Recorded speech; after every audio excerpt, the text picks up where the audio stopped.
Tomorrow I'm hosting a dinner for 10 people, so today I'm going shopping, prepping and making as much as I can ahead of time. I'm wanting to keep things simple, affordable and stress-free, so let's start by picking up all the ingredients we need. Hosting can be stressful for many people. Sometimes we put unnecessary pressure on ourselves, feeling like the meal has to be perfect, the decorations have to match the occasion, or that we have to be the perfect host. But I've learned that hosting doesn't have to be like that. Today, I want to share what has made hosting simple, beautiful, and doable for me. These are the 3 things I do now to make hosting easier, along with the most important lessons I've learned through them. By the end of this video, I hope you'll see that hosting doesn't have to be expensive, impressive, or overwhelming to be meaningful. I'm in from the store and this is what I bought. The plan is to serve a quiche with a side salad and some bread tomorrow with some kind of lemon dessert. So this is what we've got, and my budget was 4,000 yen and the total came to 3,745 yen. So I think we did good. It's time now to feed my family and put my daughter to bed, so I'll work on all of this later tonight. As I just mentioned, the first thing I do is have a budget for hospitality. Especially with the current cost of living, I think it's easy to become so focused on making our own budget work that we forget to leave room for generosity. My husband and I have made a conscious decision to include a gifts and hospitality category in our monthly budget. Whether we're inviting friends over for dinner, preparing a meal for a group, or having family over, I find it so much less stressful when we've already decided what we're comfortable spending. It means I can focus on serving people rather than worrying about the cost while I'm shopping.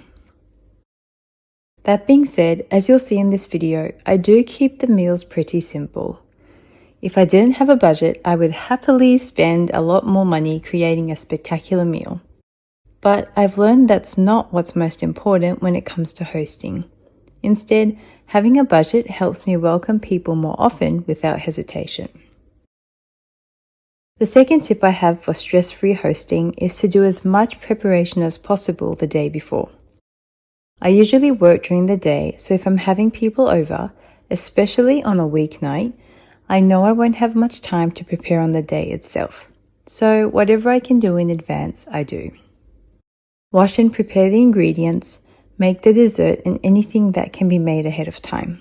Make the iced tea, lay out the serving dishes ready to go.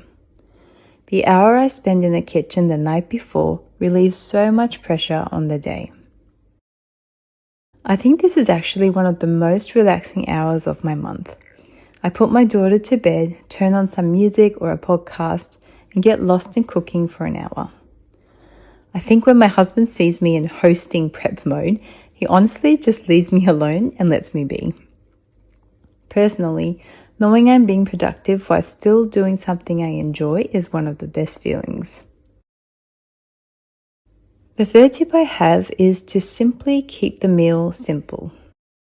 I know I've shared this on my channel before, but I used to try to make impressive meals every time I had guests over. There were so many elements to the meal that I'd be standing in the kitchen right up until my guests arrived, trying to make everything perfect. But I learned that cooking an impressive meal isn't the heart of hosting. The heart of hosting is creating a space where people can gather and enjoy each other's company around the table. So I stopped putting all my effort into having the picture-perfect meal and instead now focus on making a simple dinner that people will enjoy so that I can be fully present with my guests. Since having a budget for hospitality, preparing most of the meal the night before, and keeping the menu simple, I've been able to host more often without the stress. Hosting isn't an obligation, another thing on my to-do list, or a stressful event. It's simply a day where I get to enjoy the company of others around my table. For this particular meal, I made a quiche the night before with a simple side salad and some warm bread. I served lemon brownies for dessert made with love, and honestly, it was plenty. My guests enjoyed the meal, but more than that, it created space for deep conversations around the table and room for people to share their hearts. When I looked around at everyone gathered together, sharing their hearts, it made my heart feel full. If my small kitchen and dining area can be used in such a meaningful way, then I think the meal was more than a success. So the next time you decide to invite people over for a meal, remember that it's not just about the food you're serving. It's about creating a place where people can come together and connect. And in my opinion, that's one of the most meaningful things you can do in your home for others. All it really requires is a simple meal made with love. Thank you so much for being here, and I'll see you next week.